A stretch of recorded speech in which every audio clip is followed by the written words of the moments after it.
agree with everything David said, especially the part about me. But I want to add a few words. Max, when you were born, you brought such extreme joy to so many people. You were our first child. You were Bubby and Pop Pop's first grandchild. That's Herb and Selma Chubin. And by the way, we're so happy they were able to make it there tonight.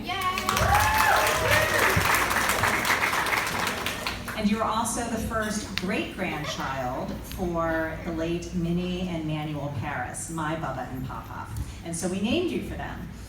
Mendel for Mindel, or Minnie, and Hanan for Chaim, or my Pop Pop, who is Manuel in English. And we poured all of our hopes and dreams into you. And at times there has been a bit of pressure on you, most of it from me. Most. And I have to say, I think today you proved that you are more than up to the task.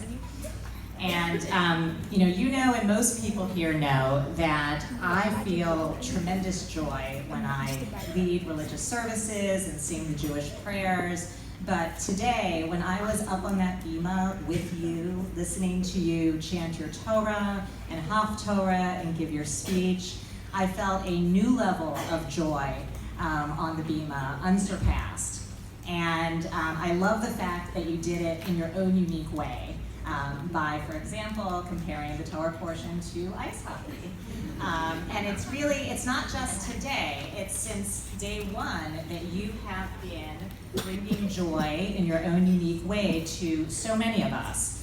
From the time that you were born, you had the biggest cheeks, and you had the biggest smiles, and everyone will get to see that in the photo montage a little later.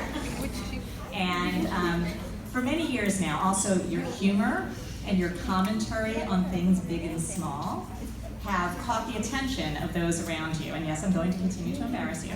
I remember taking you to the store to buy a birthday present for a classmate when you were 3 or 4 years old.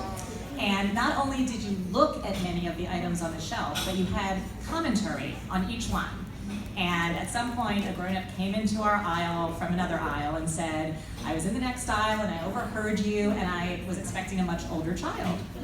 And that scenario repeated itself many, many times. And years later, your insights and your wit continue to impress me and others. Most recently, your bar mitzvah tutor, who told me that she's going to miss tutoring you, not just for your hard work, but also for your humor. But most importantly, though, although you have a big hat size, like many Chubins and Epsteins, you do not have a big head in the figurative sense. You are kind and responsible and a good friend. You are patient with younger children, with the exception of your sister Abby. We're still working on that one. And even as you achieve great success, as Dad described in school and in your activities, you are down to earth. You are way cooler than I ever was, and you are able to fit in with any crowd. So, Max, I know I can be intense, but nothing is more intense than my love for you, my pride in you, and my confidence in you, that you will continue to carry on your grandparents' and great-grandparents' legacy as you did today, and that you'll continue to make us all proud. Mazel tov, and we love you.